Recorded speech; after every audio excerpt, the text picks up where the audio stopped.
Good morning, good afternoon, good evening from wherever you may be. This is G Sharp, and this is the 7801 coming at you live from wherever I may be sitting. I can't tell you because you might come looking for me. Hey, yo, today is a great day. I'll tell you why. It's the first show. It's the first 7801 show. And if you're listening on podcast, how you doing? How you been? I know it's crazy out here right now.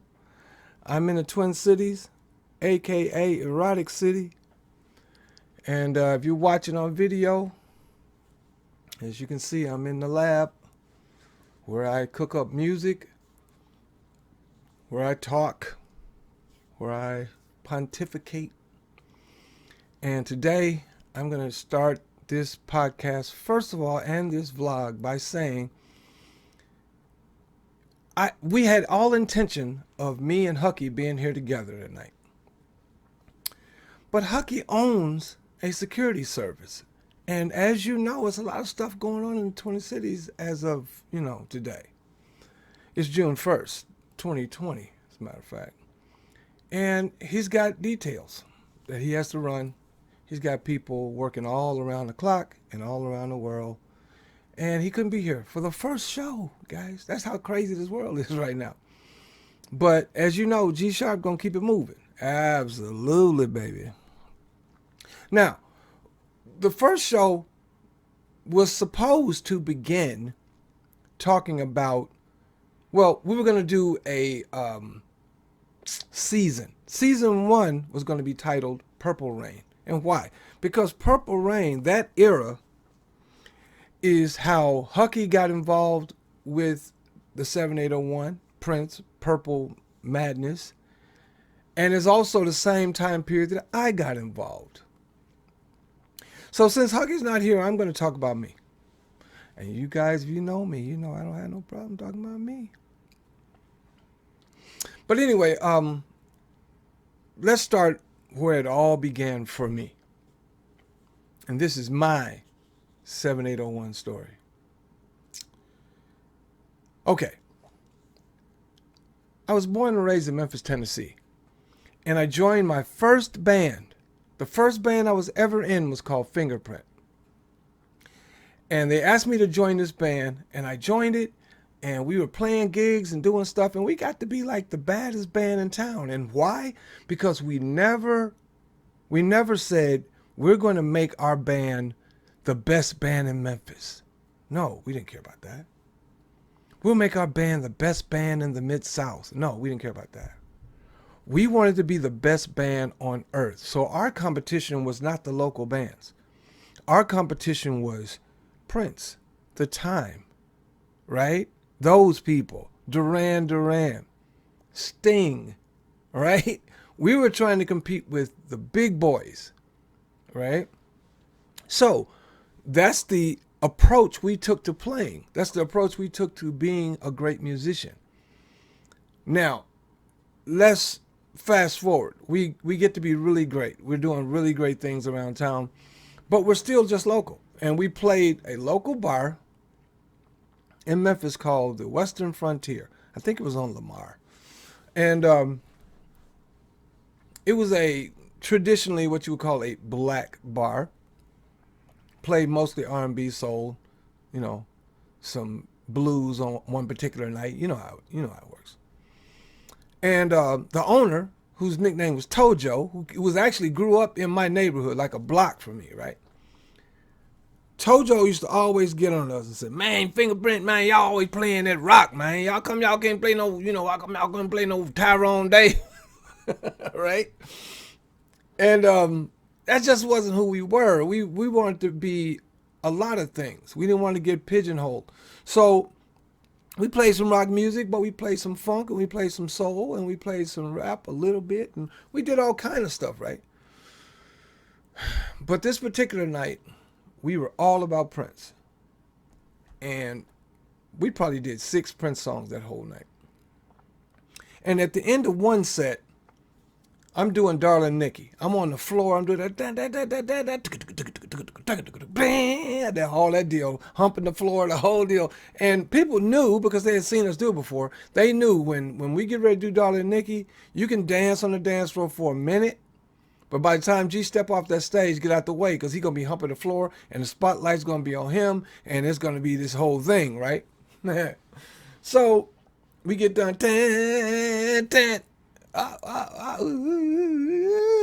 We had all that playing in the background. And then we went into Careless Whisper. And while I'm laying on the floor, I go into Time Will Never End. The whole deal, right? The crowd goes wild. All right, so I finished Careless Whisper, set over, right? Okay. As soon as the set's over, I get up, I go backstage for a second, then I say I'm going to go out in the crowd, which is what I've always done. When I get done doing a set, I go out in the crowd, talk to some people, talk to some girls, drum up some, business, the whole deal. And this big dude walks up to me. In my mind, right now, thinking about it, I see this guy at 6'8", 500 pounds. Okay, but really it was Gilbert Davison. And we all know Gilbert's about 6'1", 6'2", maybe 230, something like that. He's a big dude, but he was nearly as big as I remember him in my mind because I'd never met him before. So this big brother walks up to me and says, "Hey, man," with the little voice that he had, right? "Hey, man, Mr. Brown wants to see you." I said, "Mr. Brown? Who are you talking about, James?" All right. He said, "No, Brownmark from the Revolution." I said, "He's here?" All right, now that's a little bit of story. Let me back up.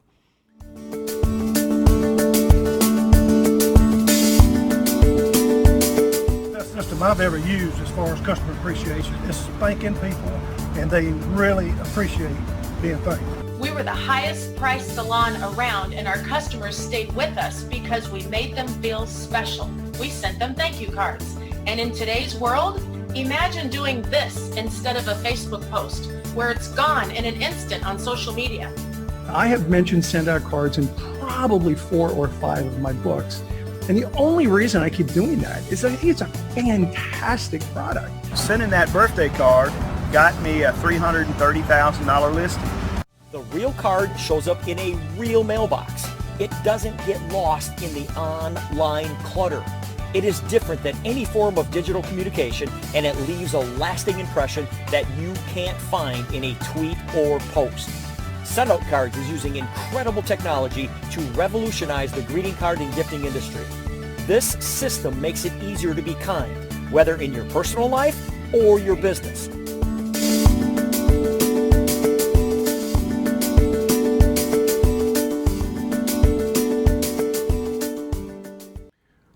When we found out that the Purple Rain Tour was coming to Memphis, we as a band didn't think about how can we get tickets.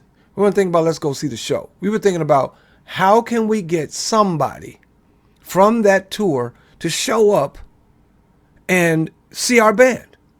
So when the dates that fell on was a Friday, Saturday, and we played on a Thursday, we knew they were going to get to town on Thursday. They have to. There's no way they're going to get to Memphis on a Friday and do the show that night. So we figured they'd be here on Thursday. So what's the likelihood of them going to stay at the Peabody Hotel? Very high, because it's one of the best hotels in town at the time, and it's where all the celebrities stay, right? And they got the marching ducks and all that deal, right? And it's close. It's in downtown, so you can walk around. It's real cool. If you're from Memphis or you've been to Memphis, you know what that's like. Rendezvous, barbecues right across the street, kind of. So we told the concierge, who was a friend of ours, and I can't remember her name to save my life, but she had the exact hairstyle that Prince stole. That's another story. That Prince stole, and the first time you saw him wear it was on Raspberry Beret. That sister had the exact hairstyle. Prince saw it, stole it, bada bing. All right, but anyway.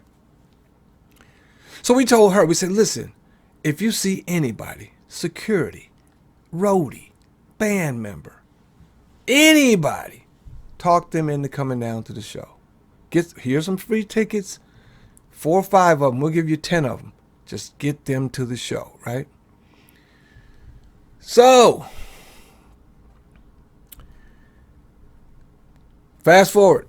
Gilbert says, come on and meet Mr. Brown. So I go over to the table, and at the table is Craig Rice, who was Mark's manager at the time, Hucky, Gilbert, couple, 2 or 3 girls, and Brown Mark. And that was the first time I met Brown. Well, the first thing out of his mouth, other than, hey, what's up, man? You know, everybody's so cool. You know, hey, what's up, man? I said, hey, how you doing, man? It's a pleasure to meet you. How you doing? He said, I'm good. Check it out. Y'all got close. That's what he says to me. Y'all got close. And I sat down and we talked for a minute, and here's what he was saying to me. Nobody can play Prince music exactly like Prince played it, because he always put notes and chords and phrases in his music that you can't really hear on the record. But we play it. That's why it feels so much like the record. But you guys got close. Closer than anybody I've seen get there. And obviously it must have left an impression on him. Obviously I must have left an impression on him, because he immediately said, okay, look, you guys want to come to the show? Here, Craig, get him some tickets. So he got us tickets for the whole band. And I'm not talking about nosebleed. I'm talking dope seats. We could see the whole deal, slightly left of stage, but dope seats, right? First tier up from the floor. And this band, we did not expect this. It was bad enough that we went to the movie theater when Purple Rain came out, and we, you know, all dressed in our rock and roll stuff and went to the movie theater, and we were blown away by the movie. When we saw this show, it changed the trajectory of all of our personal careers. Straight up. Straight up.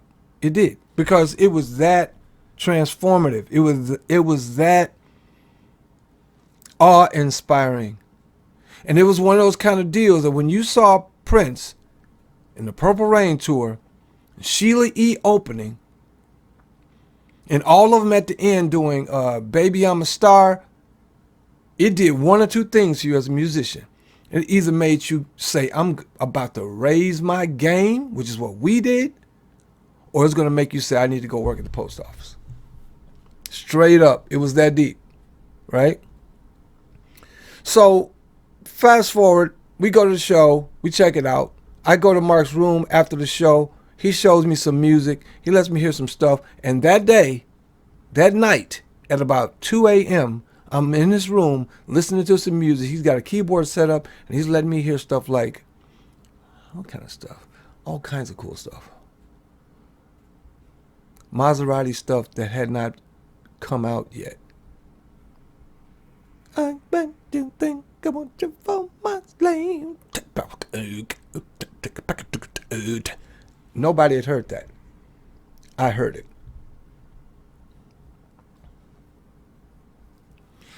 And all of a sudden,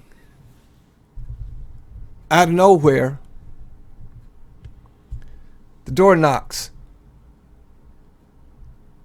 Big old knock. Boom, boom, boom. Right? Mark doesn't say anything. Keeps on listening to music. We keep on listening to music. Crazy knock. Boom, boom, boom, boom, boom, boom. No answer. Then all of a sudden, that big old knock one more time. Boom, boom, boom. Mark says, it's Chick. So he's got to open the door. Because he knows if Chick's knocking on the door, it's Prince, right? Open the door. In comes Jerome Benton, introduces himself. First time I met Jerome. Then comes Big Chick, says nothing to me. Then Prince comes in, looks at me, and kind of does that head up thing, you know, right? He goes over to Mark's keyboard and starts playing some Gap Band. Forget which one it was.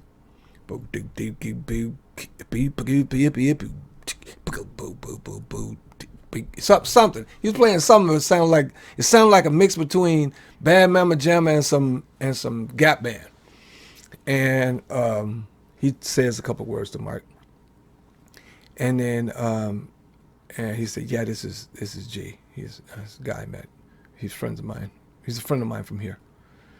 and Princess, how you doing? I said, hey, what's up, man? Your show was dope. I said, I don't know if I said dope. I don't even think we were saying dope then. But anyway, I said, your show was great, man, and it almost made me want to quit playing. He said, I feel like quitting playing too. And then they left. Boom.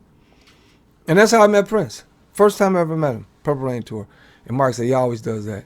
Whenever he knows somebody's in my room, he always wants to see what's going on because he wants to watch what I'm doing. Like, wow. So fast forward again. The band goes to see the second night show. And then Mark gives me his number. I give him mine. I call him. Sooner or later, he calls me and says, I want to fly you to Minneapolis. I got some music I want you to work on. My band is freaking out. They think Mark's going to take me from them. I said, guys, you know who I am. I'm a soldier, right? You don't just take me from nothing. So he couldn't. He wanted to, but I didn't do it. But fast forward, and right now, me and Brownmark are in a band together. Brownmark and the Bad Boys of Paisley. And I've done so many things since then. I toured with Prince. I'll tell you that story soon. Won a Grammy. I'll tell you that story too. But long story short, as we come up on the 15-minute mark, Prince, by way of Brownmark, changed my life forever. Purple Rain wasn't the first time I knew about Prince. Wasn't even the first time I fell in love with his music. I've been grooving on Prince since the first single ever dropped.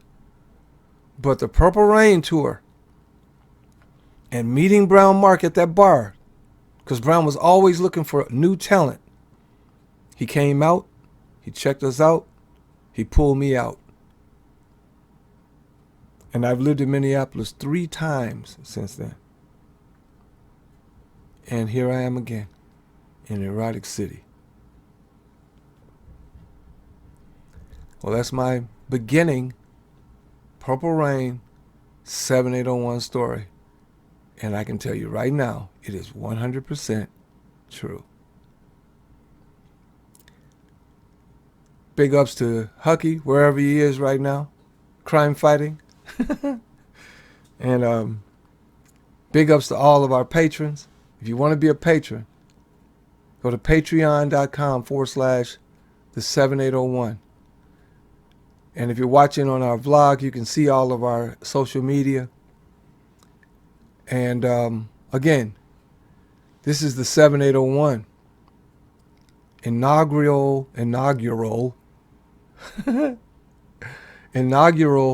episode. Season 1, Purple Rain, episode 1. Who is G-Sharp? On that note, I'm going to get out of here. Bless you all. Have a great, safe evening. Be careful. Be prayerful if that's what you do. And as always, imparting.